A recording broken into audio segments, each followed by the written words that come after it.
Pobreza em estado puro. Uma vida precária. Famílias num beco sem saída, que empurradas pelo sonho de ter casa própria, erguem lares em lugares inimagináveis. Ei, é terrível viver atrás do cemitério. É muito terrível. Praticamente o muro da minha casa é o rio. Para uns, barracas, mas lar, doce lar, para os que aqui vivem. E tudo isso por um motivo. Eu quero sair, mas não tenho dinheiro para comprar sítio para viver. Num estado que se proíbe vender terra, possuir terreno é privilégio. Tem que preparar pelo menos uns 180, 150, dá para ter acesso a um espaço. E construir uma casa condigna não é para qualquer um. Uma construção destas, de 2 milhões de meticais, levaria 10 anos a ser feita. Uma dificuldade para muitos, o que para especialistas é um sinal claro. A habitação em Moçambique está a ser marginalizada. Quem cresce quer ter casa, mas em Moçambique o processo não tem sido fácil. Jovens enfrentam dificuldades, primeiro para ter acesso a um terreno e depois para construir sua própria casa. Na reportagem de hoje, contamos a história de pessoas que fazem das tripas o coração para poder ter acesso a um teto e poder dormir. Isso devido à falta de investimentos na habitação e também políticas públicas que até aqui mostraram-se ineficazes. Eu via no 25 de junho, que é São Paulo, e saí de lá para cá porque eu estava a ver na casa que não era minha. Sim, era da minha família, então chegou um certo tempo, eles precisaram da casa e eu tive que procurar o meu espaço para ter a minha casa própria. E construir a minha casa, estou a viver aqui já há 4 anos. O espaço estreito entre as campas é usado por Inácio Tembe como caminho para entrar e sair da sua casa. De 41 anos de idade, vive no bairro Mussumuluco, mesmo atrás do cemitério Texlon, no município da Matola. Viver lado a lado com os mortos nunca foi sonho, mas as condições de vida o empurraram para este lugar. Fui para Bobole, fui para Maracuene, só que já os preços lá eram outros, então não combinava com aquilo que eu tinha. Então tinha uma senhora que tinha um espaço aqui, que me disse que para ter um espaço que estou a vender. Então eu vim com ela e ver o espaço. E vi que não, dá pelo menos para eu aguentar. Sim, comprei o espaço e construí a minha casa. Comecei a morar aqui até data hoje. Inácio é sapateiro. Sua renda diária está entre 100 a 200 meticais. Depois de anos a juntar dinheiro, conseguiu o valor de 60 mil meticais. Foi com o mesmo que procurou terreno, mas não era suficiente para o que queria. Exemplo, em Bobole, tinha um espaço que eu fui apreciar, estava a 80 mil, e fui outro em Maracuene, uma velha, estava a vender a 75 e tinha mais, mas lá já no fundo, lá dentro, que estava a 50, que era já um pouco mais barato. Então o restante era 100, 100 e tal. Então não tinha como eu conseguir aquele espaço. E aqui? Aqui, quando eu vi encontrar por 30 mil, como que eu tinha uns 60 mil, eu fiz minhas contas aqui, para pelo menos vou comprar 30 mil o espaço e o resto vou pelo menos tentar lutar para fazer um quarto, e consegui. Inácio conseguiu. E tal como ele, aqui no Quarteirão 6, entre o cemitério e o rio Matola, vivem cerca de 70 famílias.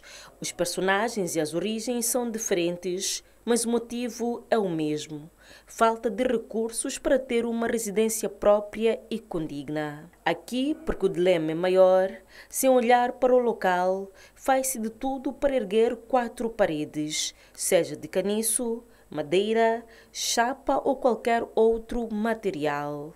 Hassan Moussa tem 64 anos de idade e é um dos rostos deste dilema. Desde 2001 que acorda quase todos os dias, ouvindo choros e orações dos entes queridos dos que jazem no cemitério. Para chegar, para viver aqui, não tinha sítio para ficar.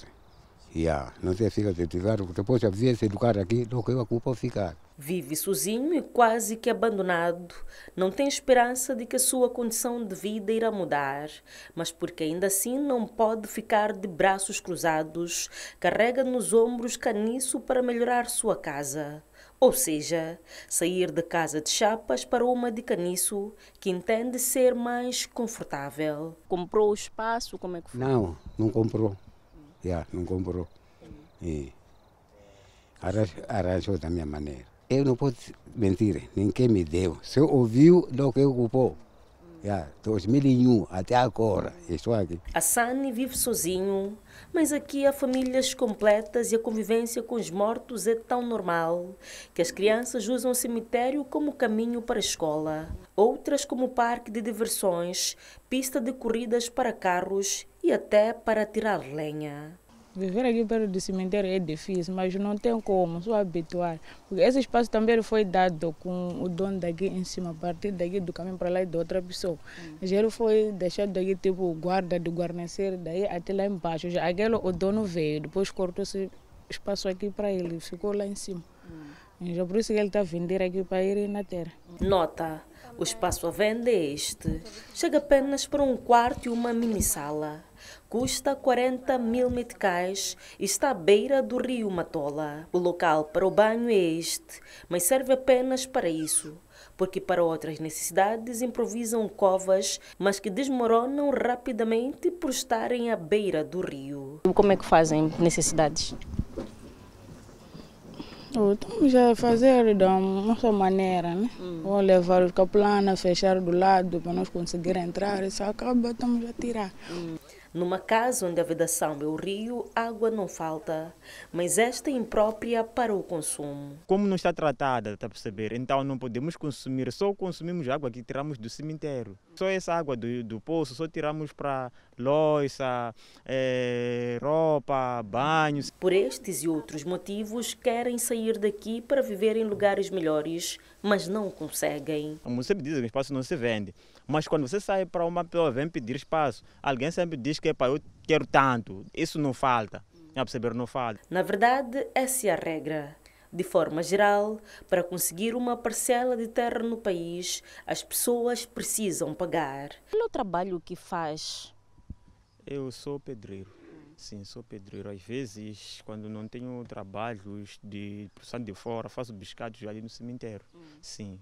Ainda não fiz bem câmbio, mas por mês consigo talvez ter uns 3 por mês, juntando, né? Por mês 3, sim, consigo. Porque há dias que também não saio com nada, não saio com nada mesmo.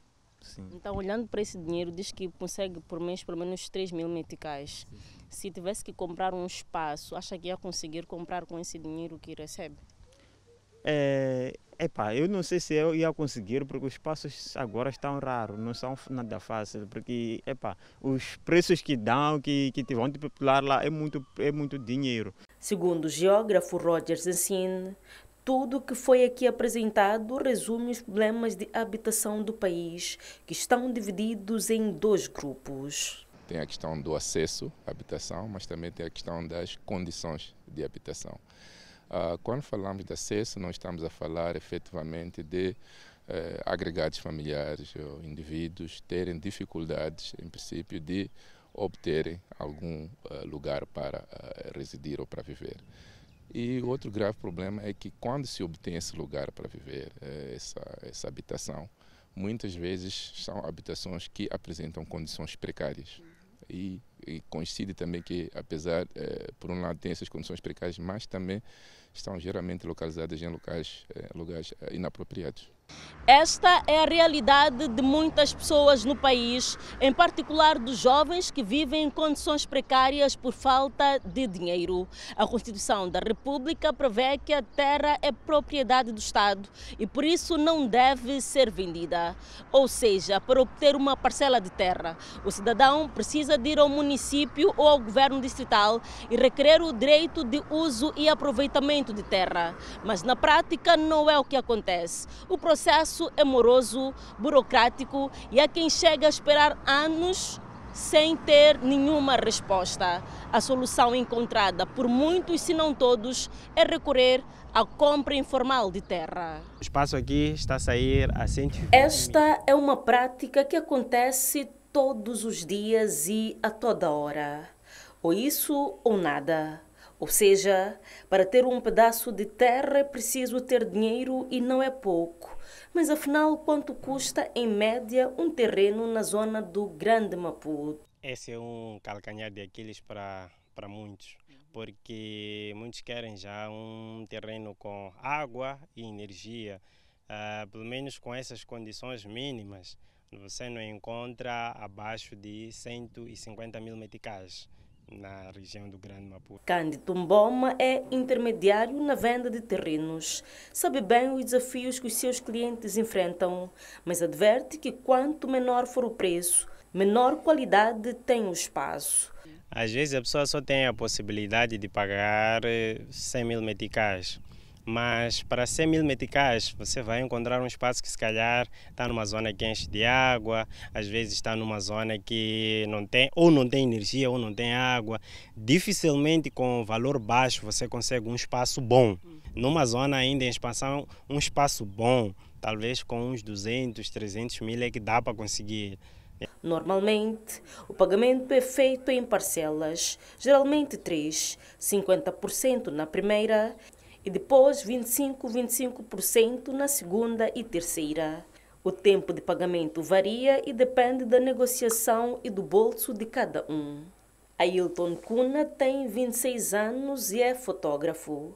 Tem uma renda média mensal de 12 mil meticais e vive numa casa arrendada com esposa, 2 filhos e agora procura terreno. Por exemplo, terrenos em soma, né? Andam por aí mais ou menos 100 e tal por média. Acaba já sendo um pouco apertado. Apesar de complicado, não vê outro caminho para sair da casa de renda. Nesses 12 mil meticais, diz que já sabe o que fazer para conseguir ter um espaço. Por exemplo, os 10 mil que eu estou a ganhar, tinha que pelo menos investir uns 30% para canalizar para quê? Para fazer uma entrada para comprar um terreno. Mas também tornaria-se muito difícil, porque só da alimentação já é muito difícil. Só para pagar a renda já é muito difícil. Então, uns 30% eu acho que poderíamos colocar na conta poupança para podermos adquirir um terreno. Mas nota só uma coisa, isso levará muito tempo. Vamos à prática fazendo contas. Dos 12 mil meticais que recebe, deverá tirar 3.600 para a poupança mensal. Mantendo o ritmo sem contar juros ou inflação, Ailton precisará de 28 meses para alcançar a meta. Ou seja, 2 anos e 4 meses para juntar dinheiro. Isso caso não falhe nenhum mês a poupança. Tendo em conta que o tempo passa, outros clientes podem aparecer. O preço do espaço pode aumentar ao longo dos anos, enquanto Ailton tenta juntar dinheiro para comprar terreno. Esta zona onde o jovem pretende comprar terreno ainda não está parcelada e isso levanta um outro problema, o desordenamento territorial. Roger Zancine chama atenção para a intervenção do Estado. O primeiro grande desafio é garantir que as pessoas passem a viver em assentamentos ordenados, com ordenamento do espaço. Esse é o primeiro. Portanto, isto vai permitir que as pessoas não vivam em locais impróprios ou suscetíveis a inundações ou cheias ou outro tipo de desastre, de acidentes ou de desastres naturais, inclusive até zonas suscetíveis à erosão. Enquanto isso não acontece, jovens como Ailton de tudo fazem para custo próprio terem uma residência. Depois do desafio da terra, segue o desafio da construção. 200 mil poderíamos fazer uma casa acolhedora para tal, tipo fazendo uns 2 quartos e uma sala, uma cozinha, uma casa de banho bem feita, só para uma coisa de nós lá estarmos. Uma coisa só para ter. São esses os planos de Ailton e tantos outros jovens. E tendo como base as pretensões, decidimos procurar um pedreiro para perceber se isso de facto é possível e quais podem ser as condições da tal casa. Temos 250 mil meticais, é possível ter essa casa. Mas também ele não pode sonhar ter aquela qualidade máxima, porque isso aí também, conforme eu estava a explicar aqui, depende também do material que a pessoa adquire. E ele também não pode ter esse dinheiro, pensar placa, pensar... Não, 250 mil meticais ele consegue fazer. Faz a casa com bloco de 10, pode ter pilares, ter aquela viga geral das janelas, ter os seus caimentos, pode até usar chapas de Iber, mas também não pode sonhar muito e querer malta 0,60, 0,50. Tem que comprar aquela normal de 0,40. Isso não inclui aspectos como muro, mão de obra, louça sanitária, entre outros. Elias Langa explica que mesmo com esse valor, as obras não fluem como deve ser. Temos tido pausas, por exemplo, outros podem nos contactar para a gente fazer uma obra de tipo 2. Ele consegue fazer aquela parte de baixo, faz a base, até pode encher a sapata. Mas depois a obra cessa. Ele vai à procura de mais fundos, né? Para poder dar continuidade com a parte das paredes. Sempre leva-se tempo, mas é devido mesmo aos recursos. Mas esse valor é para uma construção básica, porque uma mães arrojada com material de qualidade está muito mais cara. Uma casa tipo 2 anda à volta de 60, 70 metros quadrados. Se nós olharmos para um custo médio de construção aceitável, então isto é qualquer coisa que rondaria os 2 milhões de meticais. Considerando que a maior parte dos jovens moçambicanos, apesar da sua formação superior, os salários não ultrapassam os 50 mil meticais. Então, uma construção destas, de 2 milhões de meticais, levaria 10 anos a ser feita, considerando as poupanças deste jovem. O bastonário da Ordem dos Engenheiros explica que esse valor deve-se à acessibilidade do material de construção. Há estatísticas do país que dizem que Moçambique importa 85% dos materiais que são usados na construção. E, de uma forma geral, nós temos fábricas de cimento, que é um dos grandes produtos usados na construção. E o cimento é relativamente caro, ou está relativamente caro. E isto pode determinar o custo da construção. Como solução, financiar o material de construção seria uma saída eficaz, o que facilitaria a vida de muitos jovens. Era importante haver alguma forma de subsidiar acesso a materiais de construção duráveis. Estamos a falar de cimento, estamos a falar de ferro, estamos a falar das chapas. Algum mecanismo ao nível estatal, a nível governamental, devia ser encontrado ou para subsidiar estes materiais, ou então, pelo menos, garantir que os níveis de impostos ou níveis de taxas que são cobradas sobre esses materiais seja reduzido ou retirado para que mais pessoas tenham acesso a esses mesmos, para construir casas mais duráveis. Apesar da habitação ser um direito previsto pela Constituição da República e que o Estado tem o dever de assegurar condições adequadas e apoiar iniciativas à casa própria, até aqui pouco tem sido feito e muitos cidadãos dependem deles mesmos para construir suas casas. Moçambique ainda não possui políticas amplas de habitação acessível. As que existem chegam a custar, algumas vezes, muito mais do que o salário mínimo. Mas também depende muito de iniciativas privadas. Mas já há projetos existentes no país, como o caso do Renascer, que em 2022 100 casas foram entregues aos jovens. São casas do tipo 0, permitindo evolução conforme as necessidades e recursos dos moradores. Eu tive a chance, né, de ter agora a minha casa própria, posso assim dizer,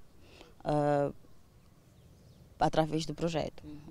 Coisa que, se calhar, se tivesse que seguir os passos normais, até hoje, se calhar, ainda não teria.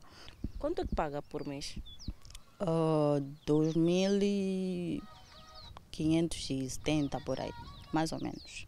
Um valor a ser pago durante 20 anos. Inaugurado há 3 anos, a vila com 100 casas encontra-se deserta.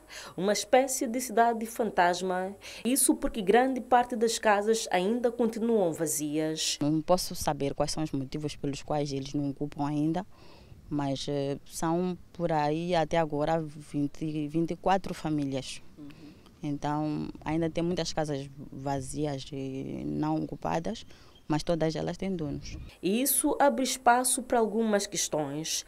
Afinal, quem são os reais beneficiários destes projetos? Será que, de facto, os proprietários destas casas são pessoas necessitando de algum lugar para viver? Será mesmo que o projeto responde ao problema de habitação que se fala no país?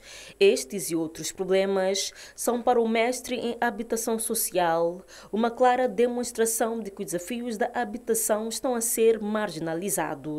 O que é que acontece? É preciso haver uma instituição vocacionada exclusivamente, um instituto que trabalha exclusivamente para resoluções de habitação. Esse instituto poderá, em paralelo, trabalhar com o fundo, mesmo que o fundo tenha que se transformar num banco de habitação, mas o instituto ele irá fazer o controle e direcionamento das políticas de habitação. Enquanto isso, tem que haver uma triangulação. Essa triangulação deve envolver fornecedores de materiais de construção e produtores. Mas Chambuld fala de outro problema, mesmas oportunidades para as mesmas pessoas. Mas isso pode-se combater. Pode-se combater a partir do momento que os governos locais consigam satisfazer através de aquisição de terra e distribuição de terra para os vários interessados. E isso também parte de um bom cadastro. Por quê? Porque, se formos a ver, muitas das vezes a aquisição de terra, há pessoas com várias terras num raio muito próximo. E essas terras são ociosas e não há intervenção do Estado, digo do governo, no caso concreto, governo local, para poder fazer com que aquela terra seja utilitária, não terra ociosa. Outra solução apresentada pelos especialistas é a distribuição de terras infraestruturadas, como o que aconteceu em Vilanculo, em que há 2 semanas o Presidente da República entregou mais de 1.200 talhões aos jovens. Cada terreno tem energia elétrica, tem água, tem o acesso, mas também projetamos para aqui a construção de uma escola, de um hospital, de uma zona comercial, de um posto policial e também de uma zona turística. Portanto, estamos a projetar futuras cidades da juventude moçambicana em todo o país. O valor a ser pago ainda não foi tornado público, mas o projeto Terra Infraestruturada prevê na sua totalidade a disponibilização de mais de 49.000 talhões urbanizados em todo o território nacional. Há também outros projetos, como os das casas de Zintava do tipo 2 ou 3, um projeto facilitado através do Fundo para o Fomento à Habitação, com prestações mensais variando entre os 15 a 22.000 meticais e com prazos de pagamento de até 25 anos. Mas a grande questão é, afinal de contas, essas casas são para que tipo de jovens, tendo em conta que o salário mínimo nacional é de cerca de 9.000 meticais. Mas afinal, para que tipo de jovens são estes projetos, visto que no país o salário mínimo sequer chega aos 10.000 meticais? A STV entrou em contato com o Fundo para o Fomento de Habitação para saber dos projetos existentes, mas também dos planos para o futuro. Mas não teve nenhuma resposta. A reportagem é de Abdul Manhissa, Gaspar Chirinda, Elton Sembane, uma edição de Fernandes Varela e Julieta Zucula, STV.